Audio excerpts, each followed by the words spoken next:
Góða kvöldið og verið velkomin í Radio Hin Reykjavík. Hingað til mín Kristbjörg Eva Andersen Ramos komin og við ætlum aðeins að ræða hvað brennur helst á ungu fólki. Kristbjörg, velkomin. Takk hérlega fyrir. Þú kannski segir mér aðeins frá þér, svona hvað ertu gömul og af hverju ertu í pólitík? Þú ert á 12. sæti Sósíalistaflokksins í Reykjavík. Akkurat. Ég tvítug, verð 21. 12. júlí. Og stjórnmál hefur verið rosalega mikil ástríða bara í hjarta mínu rosalega lengi. Sérstaklega þetta kemur frá nefnilega móður minni sem elst upp í Ekvador og þaðan sem Ekvador mikið sósíalískt ríki eða land og hún kemur til Íslands sem óinnflytjandi og því fylgir alveg rosalega mikil byrði að vera innflytjandi á Íslandi einmitt og mikil ójafnrétti gagnvart því. Og hún á mig svo nokkrum árum seinna og ég einhvern veginn elst upp í það umhverfi að vita að móðir mín innflytjandi, móðir mín brún og þar á meðal strax komin einhver byrði á mig sem barn innflytjanda og það einhvern veginn mótaði mig alveg rosalega mikið. En mamma var alveg rosalega dugleg að minna mig á það að ég ekkert öðruvísi en neinn annar krakki og ég á verðskuldað allt sem hinir krakkarnir eiga. En þetta einhvern veginn öðruvísi raunveruleiki þegar maður að upplifa þetta. Og já, og svo sér maður líka bara einhvern veginn svo mikið í kringum mann hvernig þetta kerfi virkar fyrir fólk, fyrir innflytjendur og fyrir útlendinga, jafnvel.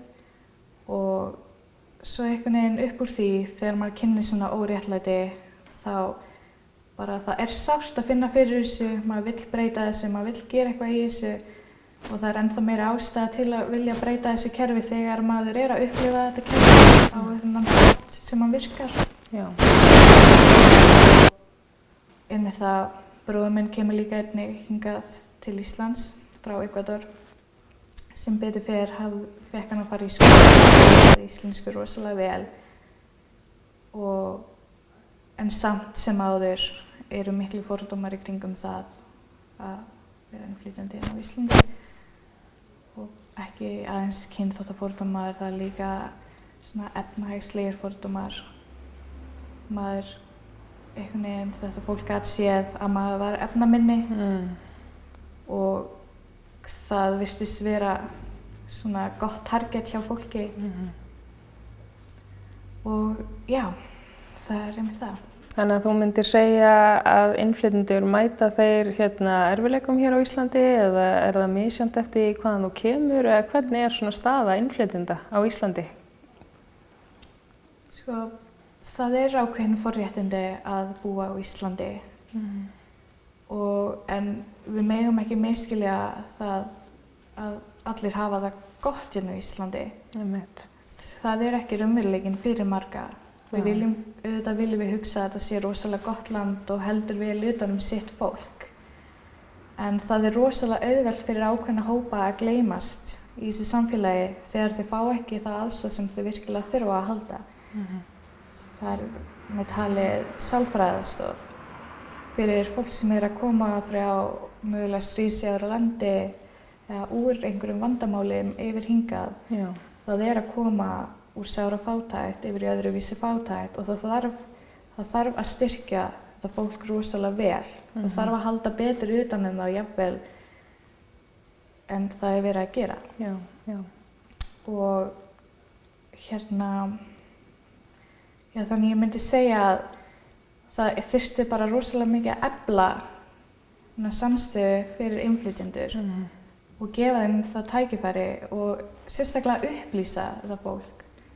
Þau vita ekkert hvernig okkar samfélag kannski af því þau eina sem þau þekkja þeirra eigið samfélag og þess vegna þurfum við að hjálpa þeim mikið meira en við gerum af því annars gleyma þau bara að gleyma sig. Þannig að þú telur að sé alltaf svona skortur kannski á upplýsingum og það þurfi kannski að efla þetta aðgengi. Ertu að meina þá þannig og á ýmsum sviðum þannig að kannski innflytjendur viti hvað þeir eiga rétt á og hvernig bara samfélagið virkar? Það þurfa náttúrulega fyrst og fremst að þekka sín réttindi hér á Íslandi. En hver svona þinn bakgrunnur? Móðir þín kemur hérna frá Ekvador og þú myndist á það að hafa verið efnaminni. Var hún þá í láglaunastarfi eða voru þið bara 3 eða hvernig var staða ykkar? Já, pabbi var verkamaður og mamma byrjaði á því að finna sér vinnu bara þar sem hún gat. Hún byrjaði að vinna í fiskivinnu og var þar alveg rosalega lengi. Já. Hún er menntuð, hún er háskólamenntuð í Ekvador, en þegar hún kemur til Íslands getur hún ekki notað þessa gráðu sem hún er með. Og það er líka rosalega erfitt fyrir innflytjendur sem koma hingað með menntun úr sínu eigin heimalandi en geta ekki nýtt sér hana hér á Íslandi. Af hverju er það þá? Bara, það kerfi virkar öðruvísi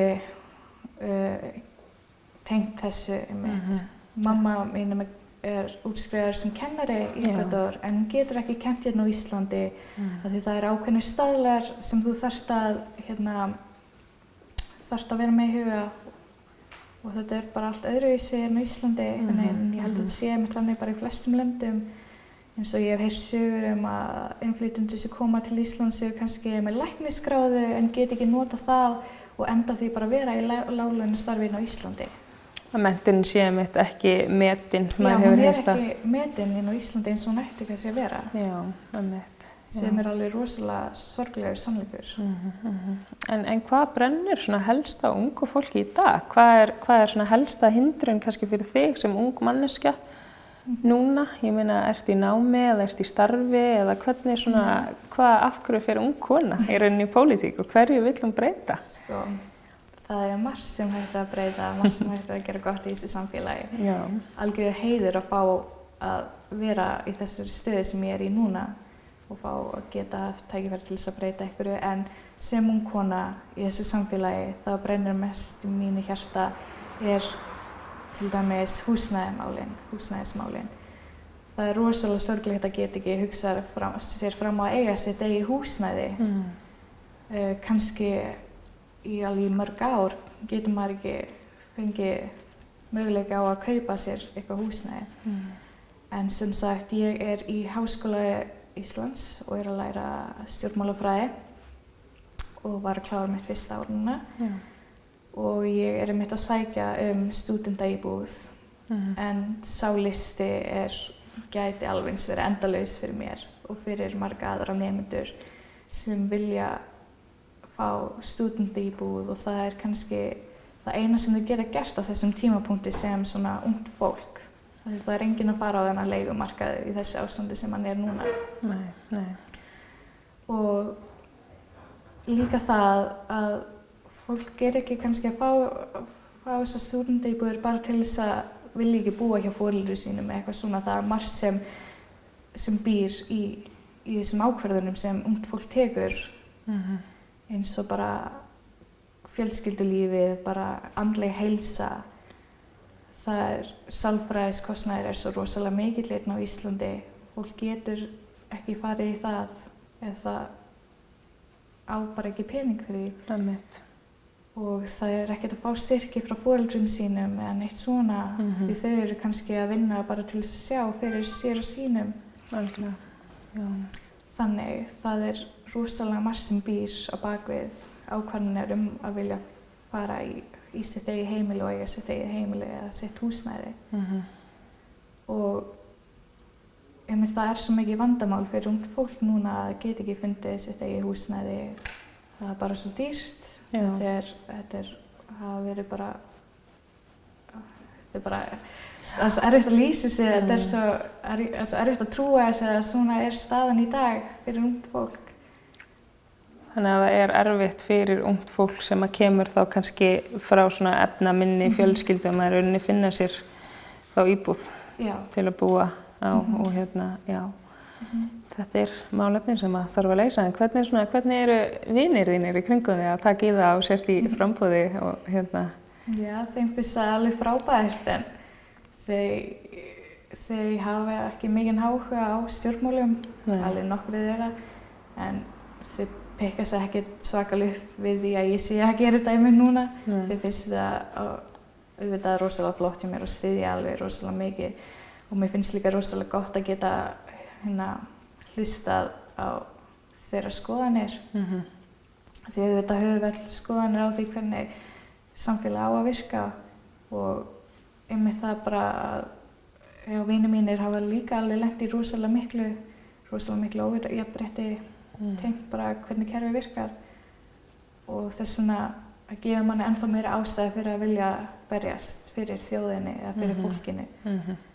Að bara gefa þeim einmitt það vald sem það þurfa, því það veit best hvernig það á að nota þetta vald. Algjörlega. Valdið til fólksins. Algjörlega. Það er markmið sósíalista, og ég vil þakka Kristbjörgu fyrir þetta spjall, og við bara hvetjum ykkur til að fylgjast með Radio Hin Reykjavík öll kvöld klukkan 9 fram að kosningum. Takk fyrir.